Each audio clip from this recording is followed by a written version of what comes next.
వార్తలు నేటి SLN news ప్రేక్షకులకు నమస్కారం. నేటి వార్తలకు స్వాగతం. రాష్ట్ర ప్రభుత్వం ఎన్నికల సమయంలో ఇచ్చిన హామీల అమలులో భాగంగా రైతు భరోసా, రేషన్ కార్డులు, ఇందిరమ్మ ఆత్మీయ భరోసా, ఇందిరమ్మ ఇండ్ల పథకం గురించి క్షేత్రస్థాయిలో విచారణ జరపడానికి హాజీపూర్ మండలంలో ప్రజాపాలన గ్రామ సభలు అధికారులు నిర్వహించారు. తెలంగాణ రాష్ట్రం జనవరి 26న ప్రవేశపెట్టబోయే 4 పథకాలపై ప్రజాపాలన గ్రామ సభలు నిర్వహించగా హాజీపూర్ మండలంలో మంగళవారం నుండి పలు గ్రామాల్లో గ్రామ సభలు మొదలయ్యాయి. గ్రామ సభలు నిర్వహించగా పలు చోట్ల అధికారులపై గ్రామస్తులు ఆగ్రహం వ్యక్తం చేశారు. కాగా పెద్దంపేట గ్రామ సభలో జిల్లా కలెక్టర్ కుమార్ దీపక్ పాల్గొన్నారు. ఈ నెల 26 వరకు ప్రభుత్వం అమలు చేస్తున్న రైతు భరోసా, ఇందిరమ్మ ఆత్మీయ భరోసా, రేషన్ కార్డులు, ఇందిరమ్మ ఇండ్ల గురించి కలెక్టర్ గ్రామస్తులకి వివరించారు. ఈ పథకాల కింద అర్హులను గుర్తించేందుకు వీలుగా క్షేత్రస్థాయిలో పరిశీలన నిర్వహించడం జరిగిందని తెలిపారు. వచ్చిన ప్రతి దరఖాస్తులు తప్పనిసరిగా పరిశీలించి అర్హులందరికీ సంక్షేమ పథకాలు వర్తింపజేస్తామని భరోసా కల్పించారు. మధ్యాహ్నం దొనబండ గ్రామంలో జరిగిన ప్రజాపాలన గ్రామ సభలో రైతు ఆత్మీయ భరోసా లబ్ధిదారుల పేరు లిస్టులో రాకపోవడంతో అధికారులపై తీవ్ర ఆగ్రహం వ్యక్తం చేశారు. భూములు ఉన్న వారికి ఎలా ఎంపిక చేస్తారని అధికారులను నిలదీశారు. ఈ నివేదికపై ఎవరికైనా అభ్యంతరాలు ఉంటే రాతపూర్వకంగా అభ్యంతరాలు తెలియజేస్తే మరలా సర్వే నిర్వహించి అర్హులైన ప్రతి ఒక్కరికి పథకాలు అమలు చేస్తామని తహసీల్దార్ శ్రీనివాసరావు దేశపాండే ప్రజలకు వివరించారు. అనంతరం తహసీల్దార్ మాట్లాడుతూ ఎంపిక చేయబడిన లబ్ధిదారుల వివరాల్ని గ్రామ సభలో ప్రజల సమక్షంలో చదివి ఎంపిక చేయడం జరుగుతుందని తెలిపారు. గ్రామ పంచాయతీ కార్యాలయాల వద్ద కూడా అతికించడం జరుగుతుందని తెలిపారు. ఇంకా అర్హులైన వారు ఉండి జాబితాలో పేరు లేని వారు తిరిగి దరఖాస్తు చేసుకుంటే వారి దరఖాస్తుల్ని కూడా పరిశీలించి ఇవ్వడం జరుగుతుందని తెలిపారు. రేషన్ కార్డులు, ఇందిరమ్మ ఇండ్ల పథకం నిరంతర ప్రక్రియ అని అర్హత ఉన్నప్పటికీ పథకంలో పేరు లేని వారు నిరాశ నిస్పృహలకి లోను కావద్దని ప్రభుత్వం ఎన్నికల్లో ఇచ్చిన హామీ అమలులో భాగంగా అర్హులైన వారందరికీ పంపిణీ చేయడం జరుగుతుందని తెలిపారు. దరఖాస్తు నమోదైందా లేదా అందరికి అది రిజిస్టర్ నుంచి మనం చెక్ చేస్తాం. ఎవరికి ఏమైనా మిస్ అయింది మళ్ళీ మీకు ఫోన్ చేస్తారు. 1% ఎట్లా ఛాన్స్ ఉంటుంది. సో దరఖాస్తుతో పాటు రిజిస్టర్లో మీ పేరు పక్కా చెక్ చేయాల్సింది.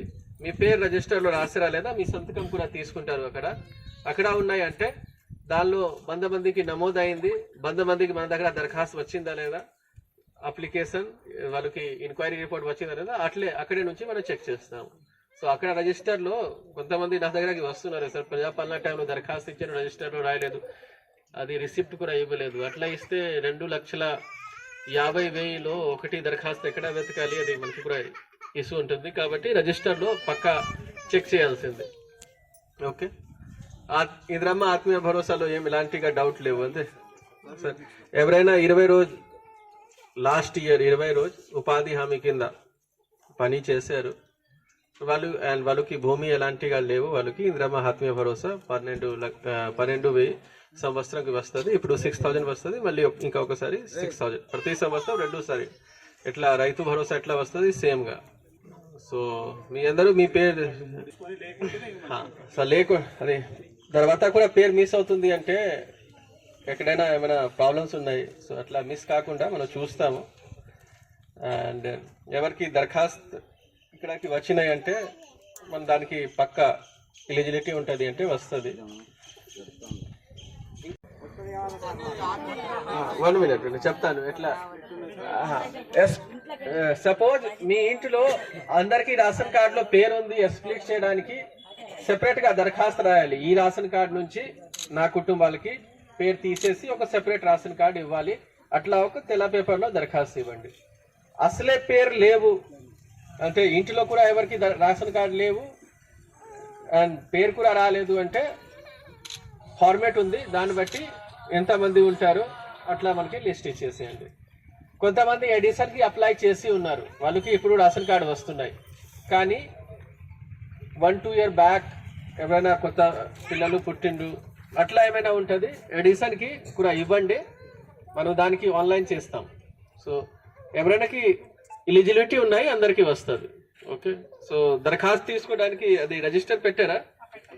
సో రిజిస్టర్లో పక్కా మీ పేరు చూడండి, మీ పేరు రిజిస్టర్లో రాసారా లేదా. ఎందుకు మనకి ఇచ్చిన దరఖాస్తు 1000 దరఖాస్తు సపోజ్ వచ్చింది అంటే 1-2 మిస్కి ఛాన్స్ ఉంటుంది. ఎవరైనా ఉంటారు రోబోట్ లాగా పని చేస్తే మిస్ కావు, మనుషులు చేస్తే 1% మిస్కి ఛాన్స్ ఉంటుంది. కాబట్టి మీ రిజిస్టర్లో మీ పేరు చూడండి. మనం కూడా రిజిస్టర్ పరంగా మళ్ళీ అందరికీ దరఖాస్తు నమోదైందా లేదా అందరికీ అది రిజిస్టర్ నుంచి మనం చెక్ చేస్తాము. ఎవరికి ఏమైనా మిస్ అయింది మళ్ళీ మీకు ఫోన్ చేస్తారు. 1%కి ఎట్లా ఛాన్స్ ఉంటుంది. సో దరఖాస్తుతో పాటు రిజిస్టర్లో మీ పేరు పక్కా చెక్ చేయాల్సింది. మీ పేరు రిజిస్టర్లో రాసిరా లేదా, మీ సంతకం కూడా తీసుకుంటారు. అక్కడ ఉన్నాయి అంటే దానిలో 100 మందికి నమోదైంది, 100 మందికి మన దగ్గర దరఖాస్తు వచ్చిందా లేదా, అప్లికేషన్ వాళ్ళకి ఎంక్వైరీ రిపోర్ట్ వచ్చిందా లేదా, అక్కడే నుంచి మనం చెక్ చేస్తాం. సో అక్కడ రిజిస్టర్లో కొంతమంది నా దగ్గరకి వస్తున్నారు, సార్ ప్రజాపాలన టైంలో దరఖాస్తు ఇచ్చాను, రిజిస్టర్లో రాయలేదు, అది రిసిప్ట్ కూడా ఇవ్వలేదు, అట్లా ఇస్తే 2,50,000లో ఒకటి దరఖాస్తు ఎక్కడ వెతకాలి, అది మనకి కూడా ఇష్యూ ఉంటుంది. కాబట్టి రిజిస్టర్లో పక్కా చెక్ చేయాల్సింది. ఓకే, ఇందిరమ్మ ఆత్మీయ భరోసాలో ఏమి ఇలాంటిగా డౌట్ లేవు అంతే సార్. ఎవరైనా 20 రోజు లాస్ట్ ఇయర్ 20 రోజు ఉపాధి హామీ కింద పని చేశారు వాళ్ళకి భూమి ఎలాంటిగా లేవు, వాళ్ళకి ఇందిరమ్మ ఆత్మీయ భరోసా 12,000 సంవత్సరంకి వస్తుంది. ఇప్పుడు 6,000 వస్తుంది, మళ్ళీ ఇంకా ఒకసారి 6,000 ప్రతి సంవత్సరం 2 సారి. ఎట్లా రైతు భరోసా ఎట్లా వస్తుంది సేమ్గా. సో మీ అందరూ మీ పేరు ఫస్ట్ వచ్చింది ఒకటి సార్, నిన్న మనకు లాగిన్లో వచ్చింది ఒకటి, ప్రజాపాలన రిజిస్టర్ 3 లిస్టులు చూసుకొని లేకుంటే అదే తర్వాత కూడా పేరు మిస్ అవుతుంది అంటే ఎక్కడైనా ఏమైనా ప్రాబ్లమ్స్ ఉన్నాయి. సో అట్లా మిస్ కాకుండా మనం చూస్తాము.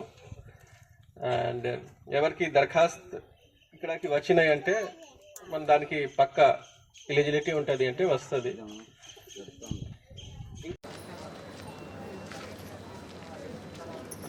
చదివి వినిపిస్తా. ప్రజాపాలన గ్రామ సభకు వచ్చేసిన ఈ గ్రామంలో నివసిస్తున్న ప్రజలందరికీ నమస్కారం. ప్రజలకు ఇచ్చిన హామీలు నెరవేర్చే ప్రక్రియలో భాగంగా మన ప్రభుత్వం ఈ 26వ జనవరి నుండి ఇందిరమ్మ ఆత్మీయ భరోసా, రైతు భరోసా, కొత్త రేషన్ కార్డులు, ఇందిరమ్మ ఇండ్లు, ఈ 4 పథకాలను ఈరోజు నుంచి ప్రారంభించి ఈ 4 అంశాలకు సంబంధించిన కన్సల్ట్ డిపార్ట్మెంట్స్ మీకు ఇప్పుడు తెలియజేస్తుంది. అంటే కేటగిరీ వైజ్ అంటే ఒక్కొక్క దానికి ప్రజాపాలనలో భాగంగా భూమి లేని వ్యవసాయ కూలీ కుటుంబాలకు సంవత్సరానికి 12,000 రూపాయలు ఇవ్వడానికి ఇందిరమ్మ ఆత్మీయ భరోసా అనే పథకం అమలు చేయబడుతోంది. మా కూలీ కుటుంబానికి ఈ ఆర్థిక సహాయం అందించడం కొరకు ఏర్పాట్లు చేస్తున్నారు. పై కార్యక్రమంలో ఇంకా రెండవది వచ్చి రైతు భరోసా.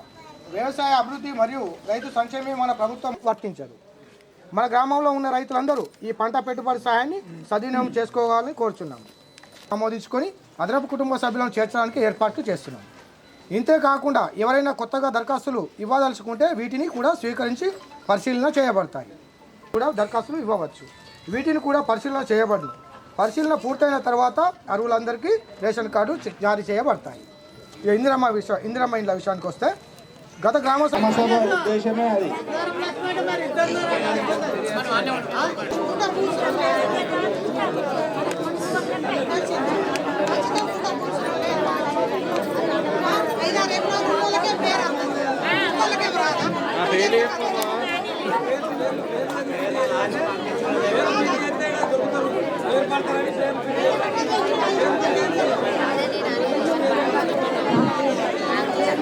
అందరూ ఒకసారి నిశ్శబ్దంగా ఉంటే అప్లికేషన్ దరఖాస్తు ఫామ్ కూడా జిరాక్స్ సెంటర్లకు నేను పంపించడం జరిగింది.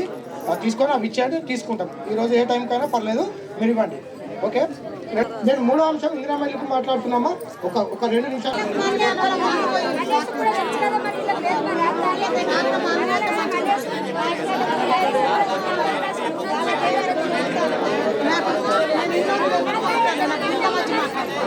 ఒక్క నిమిషం నిశ్శబ్దంగా ఉండాలి. మీరు కలిస్తే ఏం వినబడుతుందో చెప్పండి. ఇప్పుడు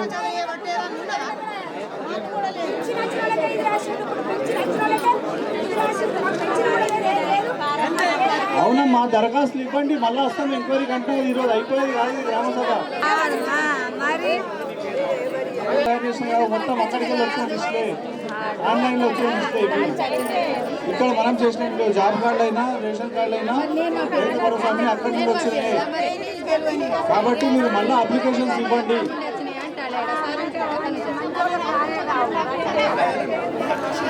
మీరేం కాదు. మనకు ఒకటేసారి 388 రావాల్సిన లిస్టులో కూడా మళ్ళీ గవర్నమెంట్ నుంచి ఫస్ట్ ప్రియారిటీ ఎవరు ఉన్నది అక్కడ నుండి వస్తుంది అదే లిస్టులో. అలాగే రేషన్ కార్డులు ఇప్పుడు ఇవి కూడా ఈరోజు పొద్దున 88 రేషన్ కార్డులు వచ్చాయి. 82 యాడింగ్. ఇప్పుడు మీరు పెళ్ళైన వాళ్ళు కానీ పిల్లలు ఉన్న వాళ్ళు కానీ వచ్చినాయి. అలాగే వాళ్ళ లిస్టు కూడా ఇప్పుడు ఇక్కడ ఇస్తాము. ఇందులో మిస్ అయ్యి పేర్లు లేకుండా ప్లస్ అంతకుముందు ఇంకా 15 ఇంకో లిస్ట్ ఉంది ప్రజాపాలనలో ఫస్ట్ ఇచ్చినాయి.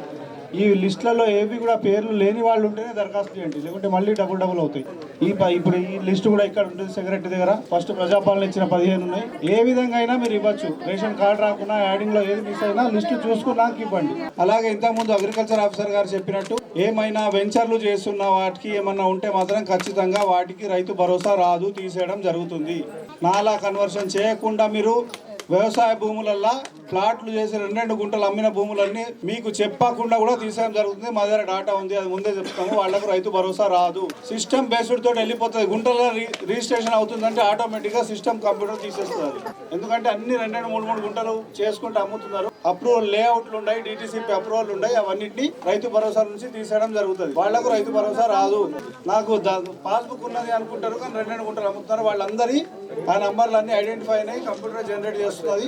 ఎందుకంటే మాకు ఇప్పుడు రిజిస్ట్రేషన్ తెలుస్తుంది కాబట్టి మా దగ్గర ఏమేమి రిజిస్ట్రేషన్ అవుతుందో ఆ నంబర్లతోటి 2, 3 గుంటలు అయినాయి, 4 గుంటలు అయినాయి మొత్తం తీసేస్తుంది వెంచర్లు. అట్లా గుంటలు చేయకుండా వట్టిగా ప్లేన్ గా చేసి వెంచర్ టైప్ చేసినా కూడా తీసేయడం జరుగుతుంది. వ్యవసాయం చేయకుండా వెంచర్ అమ్మడానికి రెడీ అయినా కూడా తీసేయడం జరుగుతుంది. ఆ విషయం మాత్రం గమనించండి అందరూ. వాళ్ళకి రైతు భరోసా రాదు. మిగతా అన్నిటికీ వస్తుంది, మిగతా దేనికి లేదు. ఓన్లీ వెంచర్లు మాత్రం ఖచ్చితంగా తీసేయబడతాయి. వెంచర్ల గురించి మాత్రం రేషన్ కార్డులకు మాత్రం ఇంకా ఈ లిస్టు చూసుకున్న తర్వాత మీరు దరఖాస్తులు ఇవ్వండి. మంచిర్యాల జిల్లా చెన్నూరు పట్టణ పోలీసుల ఆధ్వర్యంలో పోలీస్ కళా బృందం ప్రదర్శన నిర్వహించారు. రోడ్డు భద్రత నియమాలపై ప్రజలకు అవగాహన కల్పించారు.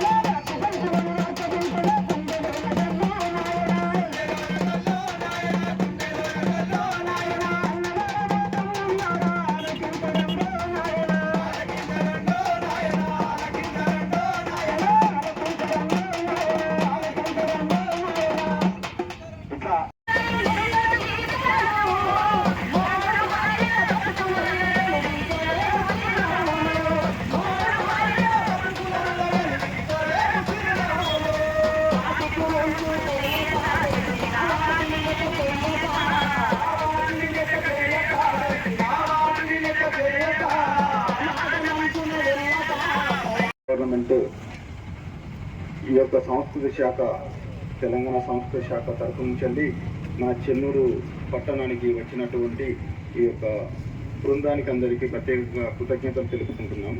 వీరి యొక్క అవగాహన సదస్సు వీళ్ళు ఏర్పాటు చేసి మన చెన్నూరు పట్టణంలో ఉండే ప్రజలకు రోడ్డు భద్రతకు సంబంధించినటువంటి అవగాహన కల్పించడము, రోడ్డు ప్రమాదాలను నివారించడము, మన యొక్క ప్రాణాలను కాపాడడానికి వాళ్ళు చేసే ఈ యొక్క సాంస్కృతిక కార్యక్రమాన్ని మీరు చక్కగా విని వారు చెప్పే మాటలు పాటల ద్వారా మీరు అవగాహన కల్పించుకొని మీరు వారు చెప్పేటువంటి హెల్మెట్ ధారణ కానీ, ఈ ట్రిపుల్ రైడింగ్ కానీ, లేకపోతే ఓవర్లోడ్ తొడిపోయేది కానీ అటువంటి వాటికి కొద్దిగా నివారించుకొని మన ప్రాణాలను కాపాడని ఉద్దేశంతో వాళ్ళు మనకు అవగాహన కల్పించేసి మన ప్రాణాలను కాపాడడం కొరకే వాళ్ళు ఈ అవగాహన చేస్తున్నారు. కాబట్టి దాన్ని జాగ్రత్తగా గమనించాలి. మనం విన్నదాన్ని మన మనసులో పెట్టుకొని మనము ఈ యొక్క భద్రతను పాటిస్తే మనం కూడా సేఫ్గా ఉంటాము. ఎదుటి నుంచి వచ్చే వ్యక్తులకు కూడా వాళ్ళకు కూడా ఏం ప్రమాదం జరగకుండా కాపాడడం జరుగుతుంది. దీంట్లో భాగంగానే మా పోలీస్ శాఖ తరఫు నుంచి కూడా మా గౌరవ సిపి గారి ఆధ్వర్యంలో మేము ఈ మాసోత్సవ సందర్భంగా రామగుండం కమిషనర్ పరిధిలో మేము కూడా 5K రన్ తోటి ఈ యొక్క మాసోత్సవాలు అనేది ప్రారంభించడం జరిగింది. దాంట్లో భాగంగానే మా పోలీస్ స్టేషన్ల తరఫు నుంచి కూడా మేము స్కూళ్ళల్లో ప్లస్ ఆటో డ్రైవర్స్ తోటి లారీ వాళ్ళ అసోసియేషన్లతో కూడా మేము కూడా అవగాహన కల్పించడం జరుగుతుంది. పత్రికలలో మీడియా ద్వారా కూడా మేము అందరికీ అవగాహన కల్పించడం జరుగుతుంది. దాంట్లో ఇప్పుడు మీరు కూడా ఈ యొక్క మా పోలీసు తరఫు నుంచి కూడా మేము విజ్ఞప్తి చేసేది ఏంటంటే, మేము మీ యొక్క మిమ్మల్ని ఇబ్బంది పెట్టడానికో మిమ్మల్ని ఏదో హరాస్మెంట్ చేయడానికో మేము ఫైన్ వేయడం కానీ ఏదైనా చేయడం కాదు.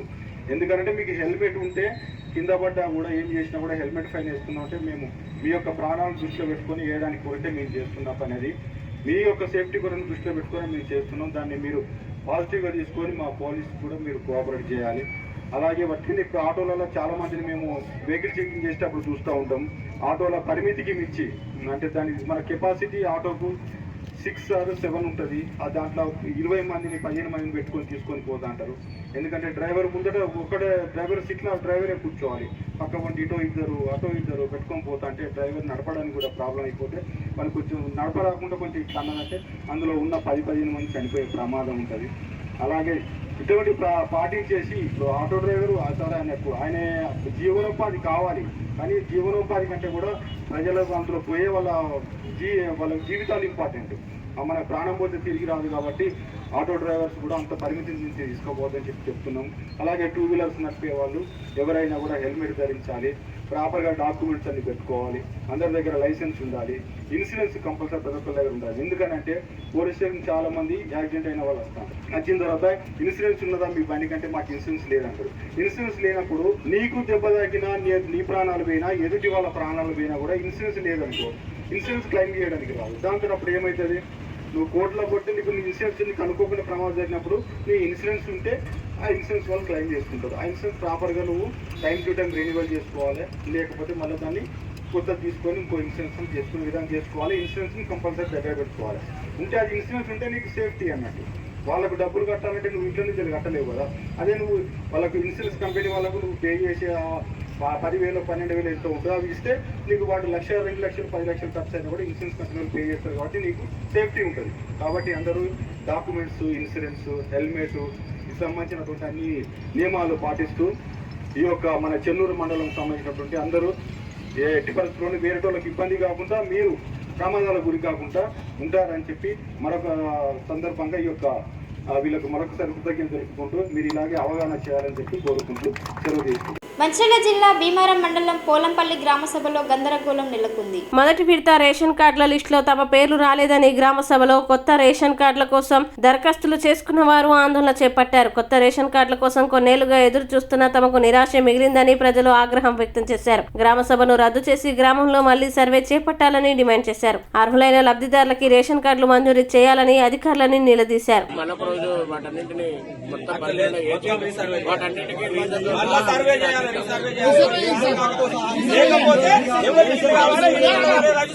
ఆఫీసర్ పెట్టుంది. ఇప్పుడు గ్రామ కార్యదర్శి ఇల్లు ఉన్నది, అంత బాధ్యతారహితంగా అయితే వినండి. ఇప్పుడు మా ఊళ్ళో పిల్లర్స్ని కప్పయిపోయింది, ముట్ల కూడా మన మల్టీపర్పస్ వర్కర్ కొడుకు కప్పయిపోయింది. ఇలా బాధ్యత సార్, ఇది గవర్నమెంట్ పద్ధతేనా?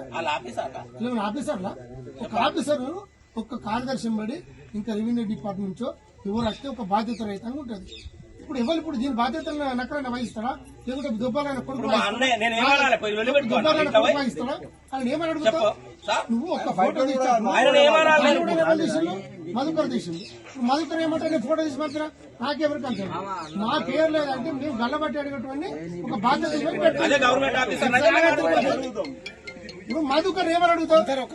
మధుకర్ని నువ్వు తీయమంటే ఆయన పుణ్యానికి తీసిండు, ఆయన జీతం ఇచ్చిందా? ఇప్పుడు మీరు ఏం చెప్పాలనుకుంటున్నారు? మధుకర్ కదా జీతం ఇయ్యలే కదా, చెప్పాలని కొడుకు జీతం ఇయ్యలే కదా. మీరు ఏం చేయాలనుకుంటారు? మేము అడుగుతాం అదే నువ్వు కార్యదర్శి అయితే ఇప్పుడు తెలుసు. ఇప్పుడు ఆయన ఏమన్నాడు మేము చెప్పుకుని మరి ఏమంటారు ఒక బాధ్యతంగా అంతే. మాకు రేషన్ కార్డుతో సహా అన్ని రాసి పెడితే పైకి చెప్తా.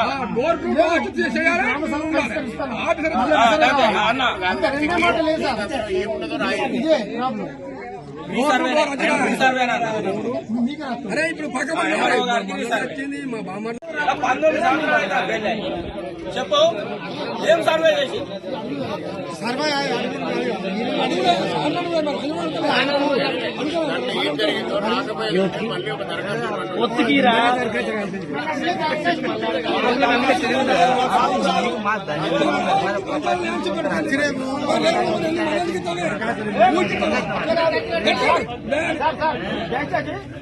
ఈ సెలెక్ట్ మొత్తం ఆపండి, ఆపి అవైలబుల్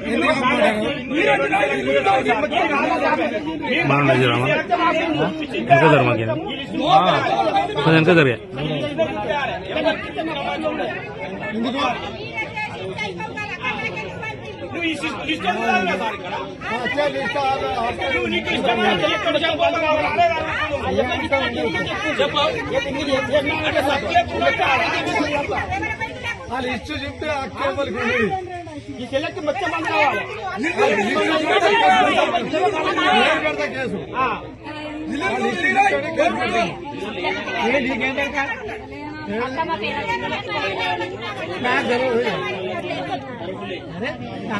మన అందరికీ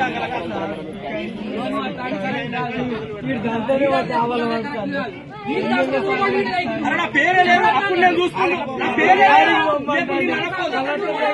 అడగలేదు, నిన్ను అడగలేదు.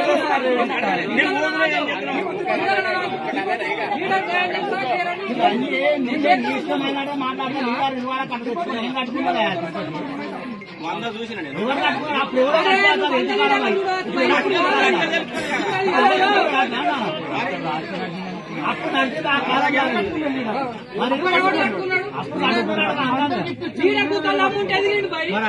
దగ్గర కూతలు అమ్ముంటేనే ఎదుగుతాడు. 100 మంది సర్పంచులు ఉన్నాడు. ఏదో పొలం పల్లి సర్పంచ్ ఒక్కడే పెద్దోడు ఆయన అనుకో, నేను పెళ్లి కొంత సంపాదించుకున్నాడు ఆయన. అరే మీకు మా పేరు ఎందుకు రాదు? మా పేరు అట్టనే జరిగేది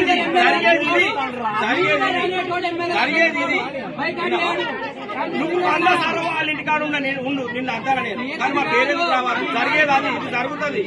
అక్కడ సార్ ఏం చెప్పిండు, శాసనసభ డిక్లేర్ చేస్తానని చెప్పిండు, అందుకే అంటారా? లేకపోతానా? సార్ చెప్పిండు ఇళ్ళకెళ్ళి 6 పెళ్లి సెలెక్ట్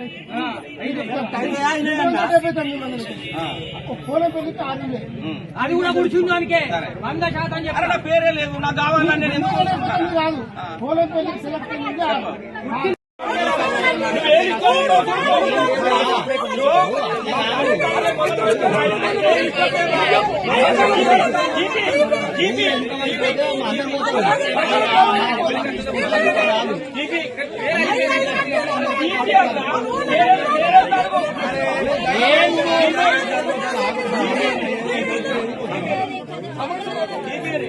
అరే ఒక విషయం తెలుసా, ఏం తగ్గుతుందో మంచి వీళ్ళందరూ ఎమ్మెల్యే దగ్గరికి పోతారు, ఆ లిస్టు పేరు సెలెక్ట్ చేసుకొని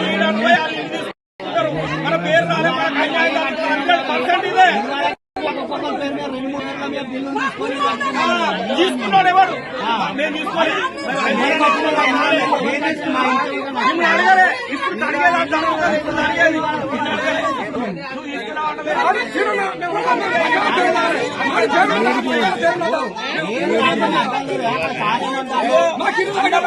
దయచేసి పేరు చూడు, సెలెక్ట్ చేసుకుంటారు. అందరికీ అన్యాయం.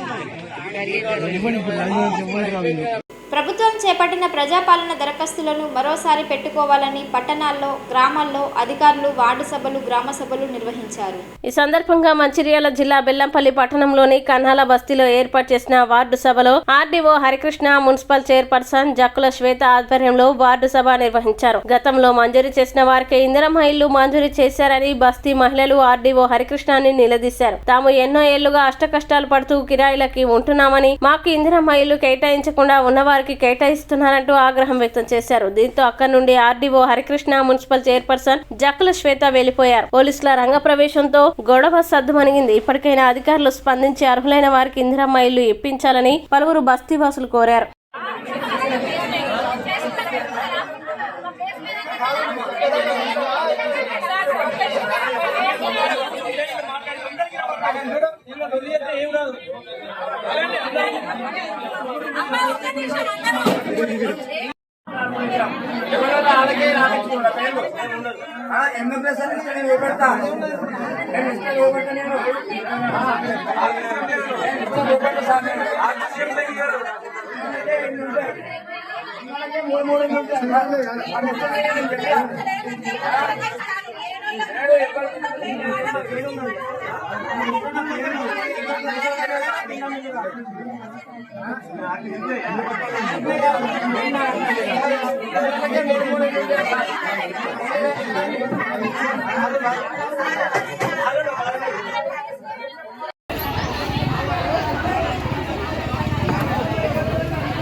సంవత్సరాల నుంచి ఉంటాను. ఇంతకుముందు ఇక్కడ ఇందిరా మిల్లు వచ్చినప్పటి నుండి ఉన్నా. అప్పుడు రేషన్ కార్డు లేదని నాకు ఇల్లు ఇయ్యలేదు, జాగలేదని. ఇప్పుడు నేను పెట్టుకున్నా నాకు జాగలేదు అని ఇల్లు ఇయ్యలేదు. నాకు భర్త లేడు, 3 పిల్లల్ని కష్టపడి పోషించుకుంటా 3,000 కిరాయి కడతాను. ఇక్కడ మళ్ళీ సర్వే చేయాలి, ఎవరెవరికి ఉన్నాయో లేని వాళ్ళకి చూసి ఉన్నోళ్ళకే 4 జాగాలు ఇచ్చి అన్ని బేస్మెంట్లు కట్టి కాళ్ళు ఉన్నాయి ఇక్కడ జాగాలు మొత్తం. మా అసలు లేని పరిస్థితి ఏంటి? ఎంతకని కూలి చేసుకుంటా బతుకుడు, మమ్మల్ని బతుకుదా బసి మళ్ళీ పెట్టుకో అంటాను. ఇంకెన్ని సంవత్సరాలు ఇట్లా పెట్టుకుంటుంటాం? ఎవరు వచ్చినా మాకు అయ్యేది లేదు. మా వాడి కౌన్సిలర్ అయితే మాకు ఏం చేయడు. రెండో ఒక్కొక్కసారి వాడి కౌన్సిలర్ దగ్గరికి పోతానని చెప్పుకుంటాను. ఆగులే అంటాడు. ఇదే పరిస్థితి మాది. చాలా సార్లు పెట్టుకున్నాం అప్లికేషన్. జాగలేదు అంటారు. ఉన్నోళ్ళకే 4 జాగాల జాగిచ్చినాక మాకు లేని వాళ్ళకి ఎక్కడ ఇస్తారు? ఎక్కడ వస్తుంది? మళ్ళీ సర్వే చేస్తేనే కదా ఉన్నోళ్ళకు ఉన్నాయా అని తీసుకొని ఇవ్వాలి. ఉన్నోళ్ళకి ఇత్త వల్ల అమ్ముకుంటారు పైసలు ఉన్నోళ్ళకు. సింగరేణి కోట వాళ్ళకే, ఇందిరా మిల్ల వాళ్ళకే. మరి బిచ్చ కింద కాల్ చేసుకుని ఉండమంటే బిచ్చగాళ్ళ ఎక్కుంటాం. ఇంత పెద్ద రోడ్లు కట్టే కాడ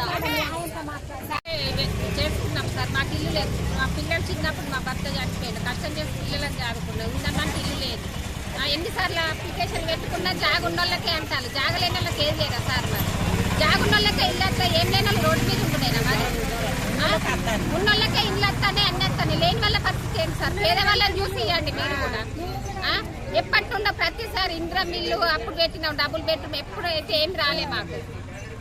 అప్పుడు ఇందిరా మిల్లు పెట్టుకున్న ప్రతిసారి అప్లై ఇళ్ళ కోసం దరఖాస్తు ప్రతిసారి నాది సార్ 3వ నెంబరే సార్. నాది కాకుండా వేరే నా ఎంత వాళ్ళకి వచ్చింది ఏమన్నా 3వ నెంబర్ సర్వే నెంబర్ చూడండి.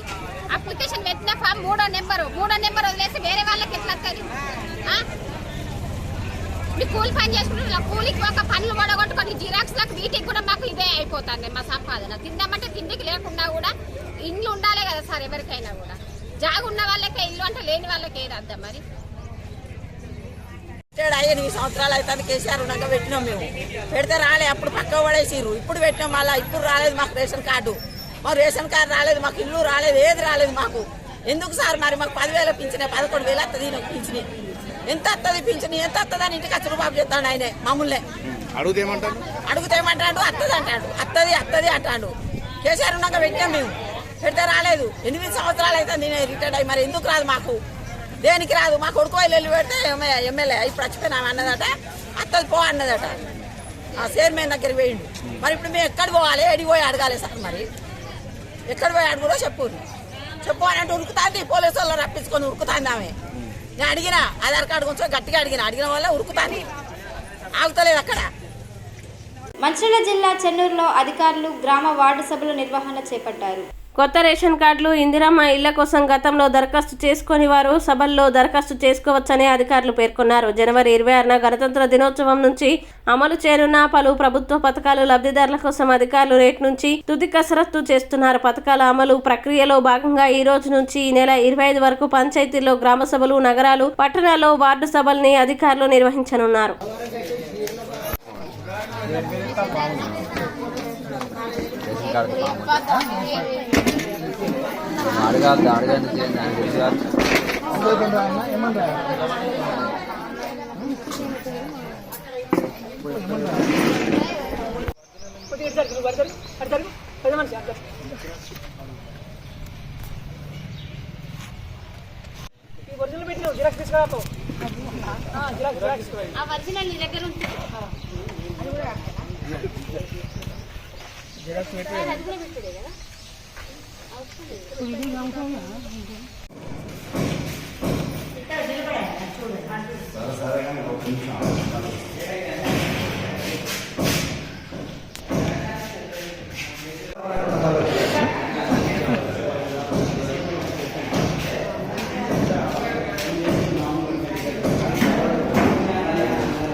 తినాలా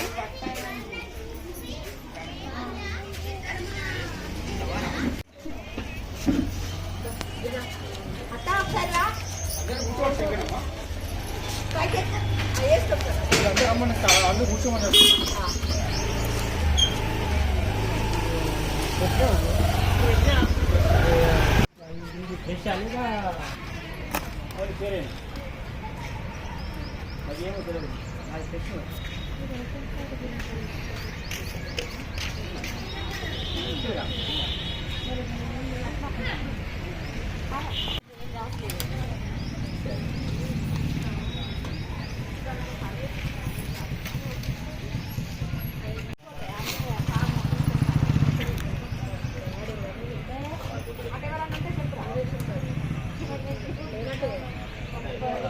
నేటి ఎస్ఎల్ఎన్ న్యూస్ ఇంతటితో సమాప్తం. తిరిగి ప్రసారం అయ్యే ఎస్ఎల్ఎన్ న్యూస్లో మళ్ళీ కలుద్దాం. అంతవరకు సెలవు.